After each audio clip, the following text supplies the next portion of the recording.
السلام عليكم ورحمة الله وبركاته. معاكم مراسل سكريم الفحم. احنا الآن عند الإهرامات. شوف منظر الإهرامات يا أخوان من قريب، يعني هذه الإهرامات وهذه منظر سبحان الله، يعني حاجة عجيبة، ويعني شكل هندسي غريب جدا.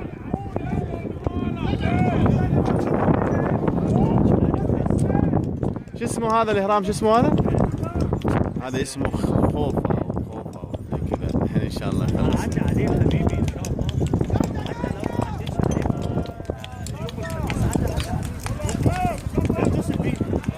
إن شاء الله حندخل جوا نشوف من جوا الإهرامات. أنا كنت هذا منظر الإهرامات.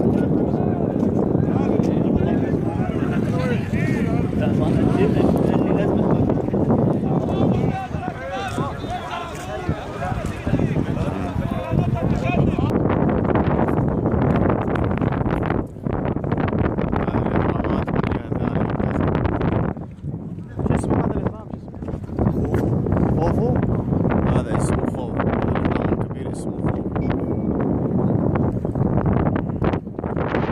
الحين ان شاء الله ده اكبر هرم فيها.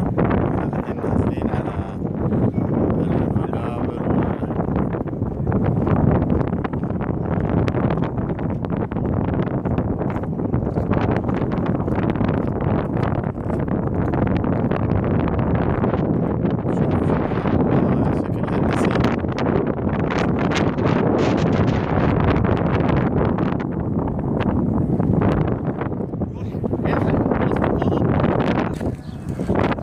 مكان المتحف، هذا المتحف حق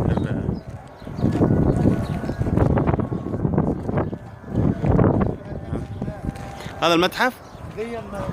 بس هذا هو اللي برا. ايش؟ كل عم نحكي لحنويات الحنطور ب 80 على كل. هذا ايش اسمه المحل؟ هي المسرح بتاع الملك فاروق. المشرحة؟ الاستراحة بتاع الملك الاستراحة ذي بتاعت الملك فاروق. ملك هذه مصر والسودان. هذه ملك مصر والسودان. هذه الملك فاروق. فهنا لو الاستراحة فيك بتاعته. ركبة بالحنطور تشوف بيه الهرم الأول الثاني الثالث الرابع. هذه استراحة الملك هذا فاروق. بيجيبك للسيارة الحنطور ب 80. مش الشخص. ملك مصر والسودان في ذاك الزمان. أنا نعمل لك الو. هذا الإهرامات من جوا من الخارج. أنا معك أصبح. امشوا تصور. هذا الإهرامات. خش.